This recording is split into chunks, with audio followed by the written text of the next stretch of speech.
Hi there.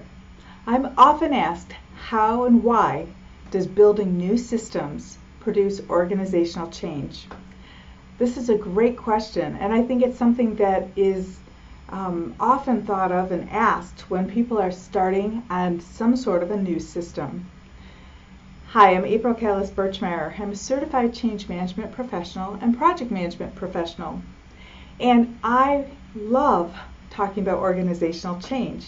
And one of the things that I think is really interesting and somewhat hard to figure out when you're first starting out in organizational change or in maybe project management is why we need organizational change for a system implementation.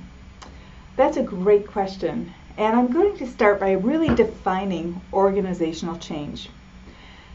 The Association of Change Management Professionals, ACMP, defines organizational change as the process of moving an organization and its stakeholders from the current state to a future state. From a current state, where we currently are, to the future state. That's an easy and simple definition, but it's not so easy and simple when you are in the organization that's going through this transformation. As a change management expert, one of the things that I've seen with this kind of change is that we can really impact the success of the project. The system implementation is the project. Let's say, for example, we're implementing a new enterprise resource planning system, a big system that's going to make sure that we integrate a lot of tasks that are not currently integrated.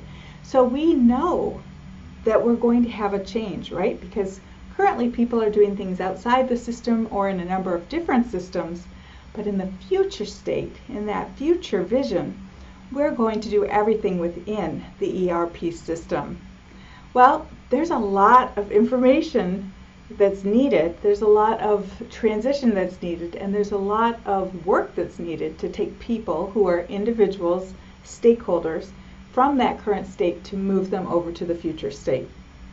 So, why should you care about this? Well, I assume you care because you're a project professional or an organizational change management professional, or maybe you're just curious about how we do things like moving people and their attitudes and beliefs and their understanding of their job to the future state.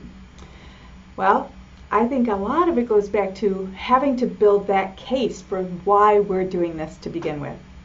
Why are we implementing this new system? So I have a system where I look at 5 factors to help me help people move from that current state to that future state. And I'm really happy to share this. I'll put a download for this quick start guide for the Ready, Set, Change model in the description below. But one of the things that I think is really critical is developing a relevant and relatable message around the change. And so this is the why of the change. When we can create the why of the change in a way that's relevant and relatable to real people, not tech speak, but real conversation about the why of the change, then our likelihood of helping people to adopt that change, which is called user adoption, really accelerates. So the first step, very first step, is to build the example and the story, the relevant and relatable story of the change. And then we absolutely need to make sure that we're engaging our sponsors and leaders. We have to engage our sponsors and leaders to help us get through this change period. The third piece is to do advanced communication. And so I'll speak on another video about advanced communication. But essentially, advanced communication is making sure that we send that message out as soon as we can to as many people as possible about the change. This doesn't mean that we wait till the change is done and then tell people, oh, by the way, this means that all the way through the project that people are hearing about the project, hearing about the system, and knowing what's coming. We also want to make sure with our advanced communication that we are constantly sending the message over and over. You know, it used to be that we thought 5 to 7 times of communication was enough for people to really understand a message applied to them. But now we know, unfortunately, it's 9 to 16 times just because we have so much noise in our environment.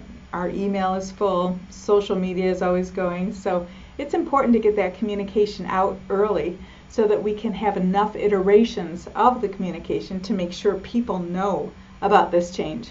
And then another piece is to make sure, when we're talking about communication, that we share what we know when we know it. We're not holding it back until it's perfect, until we know everything, or until something is proven. We share the information we have when we have it.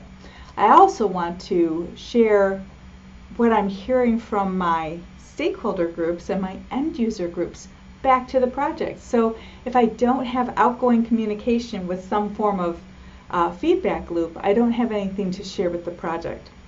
And I'm then going to build a really structured advanced communication plan, and I'll share that in another video as well.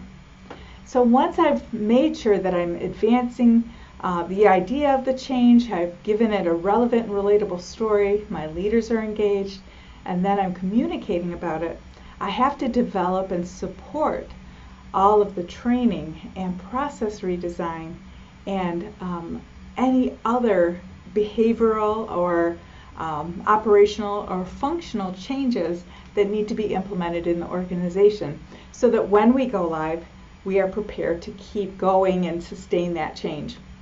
So I like to think of that training, development, and support timeline as going across the go live period, not just stopping when we have a new system. You know, it's one thing to have a new system, you flip the switch, you say it's on, but it's another thing to have people know what to do with it and to be able to support it and to feel supported themselves as they move through that big transition. And then finally, I think it's really critical that we always go back to the reason why we're doing this change. You know, we will have people who are resistant and who aren't feeling very connected, but we want to make sure that we're revisiting the why of the change for them so that they can recognize that even though they might feel inconvenienced or frustrated that they have to go through this transition period into the future state, that they know enough about the why of the change to know that this is critical to our progress and to our advancement as an organization. So when people ask me, why does building a new system produce organizational change? It's because building a new system is impacting the people and the process. We use technology and we're in a project format, and we need to help people in those situations to move from that current state to that future state. As I said, I've got a download in the description below, and I look forward to sharing more information about organizational change management going forward.